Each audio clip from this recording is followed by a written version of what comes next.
Boa tarde, tudo bem com vocês? Eu sou o Cauã Vitor, eu sou estudante da Universidade Federal do Pará, campus Altamira, da UFPA, da Faculdade de Ciências Biológicas. Eu sou da turma de 2024, turno da manhã. Hoje, junto com algumas colegas minhas, eu vou estar falando sobre a ecologia de populações dos sapos no estado do Pará. Tivemos a honra de entrevistar o professor Emil, que é um professor nosso da Faculdade de Ciências Biológicas, né, da Universidade Federal do Pará, a UFPA, né? E hoje vou entrevistar o professor Emil sobre o nosso tema, né, que são a ecologia dos sapos, e ele vai responder 3 perguntinhas sobre o assunto. A minha primeira pergunta é: o que são sapos? Bom, sapos é um grupo de anfíbios, que se caracteriza basicamente por a reprodução externa, fecundação externa, né? A maior parte da classe, então, ele tem fecundação externa, mas umas poucos têm fecundação interna. É o grupo mais diverso dentro de todos os anfíbios, ou seja, os outros integrantes da classe vão ser, então, as salamandras e as dinofionas. Aqui na região tropical, então, a grande diversidade está concentrada nos anuros. Ok? Tá.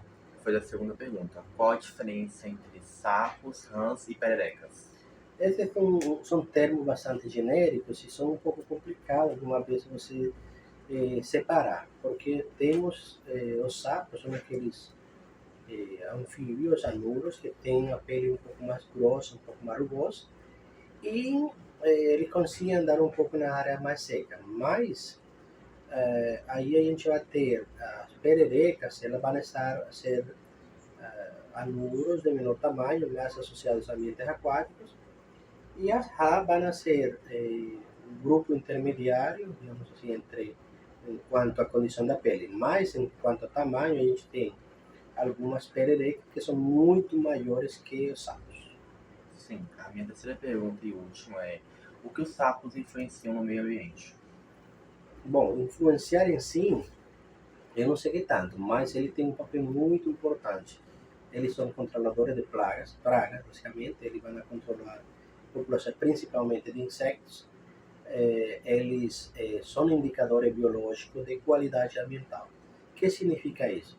A gente sabe que os sapos e os anfíbios em geral, eles não têm uma boa capacidade pulmonar. Isso significa que alguns deles, principalmente as bolitoglossas, que são as salamandras locais, elas respiram somente pela pele.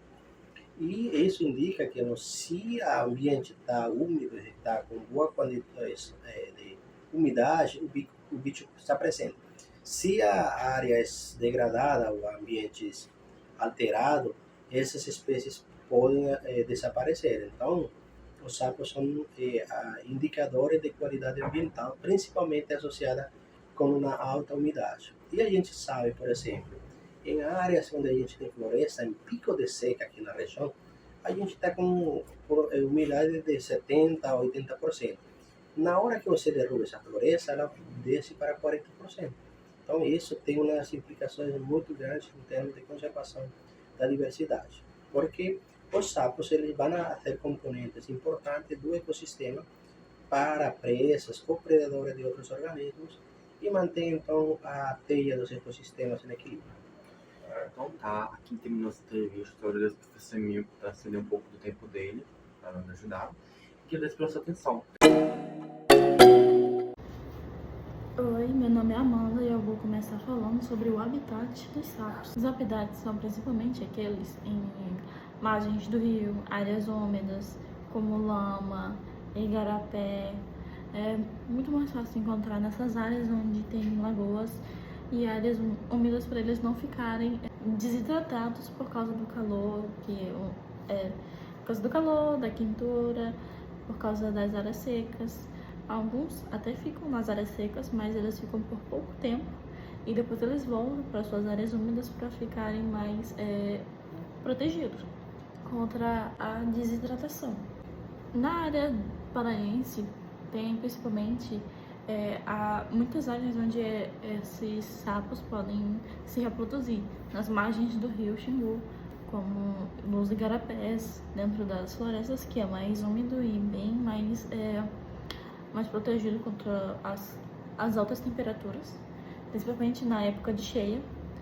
E na época de seca é bem mais difícil deles se reproduzirem, mas ainda tem um pouco, como o professor Emil falou, 40% de ter na época de seca sapos. Bom dia, meu nome é Emanuele, sou estudante da Faculdade de Biologia UFPA e eu vou falar sobre o comportamento dos sapos. A maioria dos sapos tropicais, o seu comportamento é ditado pelos locais úmidos e pelos ciclos das chuvas. A maioria deles também é feito através da sua reprodução. Os sapos machos, eles cantam para poder atrair as fêmeas, e não só atrair as fêmeas, mas como também marcar território. Quando é durante o dia, eles dormem em locais úmidos e durante a noite eles caçam. E sapos que não encontram locais úmidos, eles costumam se enterrar na areia para evitar o ressecamento. Agora eu vou falar sobre a sua alimentação. Sapos maiores, além de eles comerem formigas, cupins e pequenos insetos, aranhas também, eles também comem sapos menores do que eles e passarinhos menores. Sua alimentação ela depende muito da sua fase de vida. Quando são girinos, eles são aquáticos, e pelo fato de eles serem aquáticos, eles comem algas e pequenas plantas. E como eles comem esses insetos, eles ajudam no controle de pragas, evitando o uso de pesticidas químicos. Vou falar sobre o ciclo da vida dos sapos. Bom, eles têm 5 fases e vamos começar pela fase dos ovos. A mamãe sapo coloca os ovos em uma poça, lagoas, em lugares úmidos e dentro da água para eles ficarem protegidos. E eles não ficam lá boiando, eles ficam com uma camada protetora de uma geleia úmida que protege eles, mantendo a temperatura e protegendo eles, fazendo com que eles continuem se desenvolvendo até eles eclodirem e irem para a fase dos girinos, que é a segunda fase, onde eles eclodem, mas eles não estão completamente formados. Eles ainda não têm a pata traseira ou a pata dianteira, ainda não. Mas eles estão com nadadeiras e eles respiram dentro da água por causa das brânquias que eles ainda têm. Eles têm as brânquias, eles respiram por ela e eles se alimentam das algas e matérias orgânicas dentro do lago. Depois vamos para a parte da metamorfose, que já começa a transformação deles em sapinhos mais jovens, mas ainda não. Eles começam a desenvolver a parte traseira, as perninhas traseiras e depois as dianteiras. E assim, a cauda que eles tinham em fase de girino acaba diminuindo e sumindo aos poucos. A boquinha vai aumentando, se alargando para se alimentar de insetos pequenininhos, e depois já vem a fase do sapo jovem, que é quando eles já estão indo desenvolvendo já, e o pulmãozinho já começa a desenvolver e acaba substituindo as brânquias, e eles começam a ficar totalmente terrestre. Aí eles começam já a se alimentar mais de outros insetos maiores, já caçando lá na parte terrestre. E depois vem o sapo adulto, que eles já se tornam totalmente carnívoros e eles acabam comendo insetos, aranhas, e depois eles, na hora que eles já atingem a maturidade sexual, eles retornam aos lagos para se reproduzir, e assim reinicia o ciclo de vida dos sapos. No Pará, por ser parte da Amazônia, tem uma grande concentração de anuros, que são sapos, rãs e pererecas. Só no Pará já foram registradas mais de 200 espécies, algumas endêmicas, ou seja, que só existem aqui. Bom, eu também vou falar um pouco para vocês sobre algumas espécies menos conhecidas e também mais curiosas de sapos no estado do Pará, né? Que também relativamente novas, descobertas no caso, né? A primeira temos o Pterococcus Georgi, né? que é uma espécie de sapo que vive na região leste do Pará, no estado do Pará, e entre a região do Rio Xingu com o Rio Tocantins, né? Ela é uma espécie endêmica, né? Ela tem uma distribuição muito restrita e ela chama atenção porque ela tem uma cor verde bem intensa, né? E ela tem membros bem relativamente longos, né? E ela também tem discos da mãozinha dela, aqueles discos, eles são bem desenvolvidos, o que facilita a vida arborícola dela. Também temos a espécie Dentrosophus leucophyllatus, que é uma espécie de sapo conhecida por ter o corpo verde, com manchas e linhas brancas, e ser uma espécie diurno/noturno, né? E também porque ela também vive com outras espécies do mesmo gênero na região de Humaitá. Uma delas é a Rhinella major, que é conhecida por desovar em poças pequenas de água e também por nadar grandes distâncias. Por exemplo, ela nada o rio Tapajós, ela nada ele e desova nele. Ela é conhecida por viajar todo o rio Tapajós. Também temos a Boana encamiada, que é uma espécie de sapo muito conhecida porque o nome científico delas foi dado em homenagem às lendárias guerreiras amazônicas, as encamiadas. Também temos o pipa-pipa, que é uma espécie de sapo popularmente conhecida como sapo cururu pé de pato, ou sapo-pipa, né? Que é um sapo com corpo achatado e cabeça pontuda. Também temos a Pterococcus pictus, né? Que é uma espécie de sapo que habita o extremo norte do estado do Mato Grosso e a região de Jacareacanga, no estado do Pará. Bom, ela é uma espécie um pouco mais diferente, né? Porque ela chama muita atenção pela cor verde vivo dela.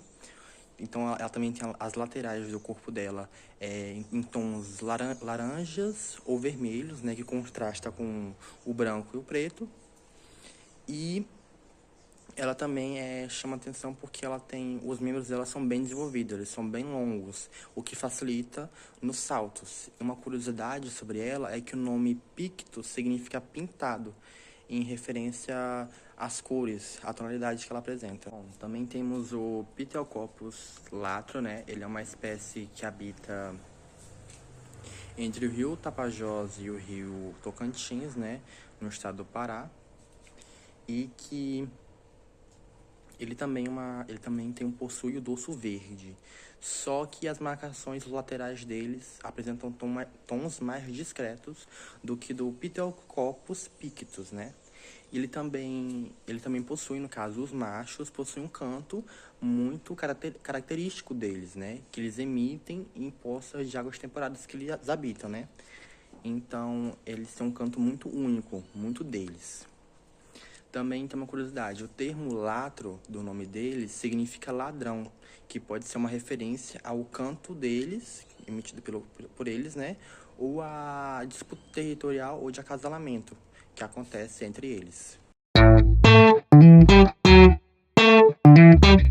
Bom, a ecologia de populações dos sapos, ela funciona da seguinte forma. Ela funciona se perguntando como fatores biológicos e ambientais interferem, afetam no tamanho, na distribuição, na proporção e na interação dos sapos com outras espécies, né? Então, um resumo bem breve da ecologia de populações dos sapos. Já a ecologia de populações dos sapos em florestas tropicais, ela existe, mas tem um problema que eu tenho que contar para vocês, que não é muito legal, mas é um problema que está acontecendo atualmente. Ela existe sim, só que propriamente dito, para ela ocorrer, está sendo muito difícil, tá? A ecologia de populações dos sapos em florestas tropicais atualmente está enfrentando grandes problemas, que são mudanças climáticas, poluição, desmatamento, né? O que está afetando em grande proporção os números de sapos de diversas espécies que vivem aqui na região, e principalmente espécies endêmicas, o que está afetando eles e fazendo eles sumirem. O que torna ainda mais crucial, né, trabalhos que envolvem ecologia de populações de sapos dessa região.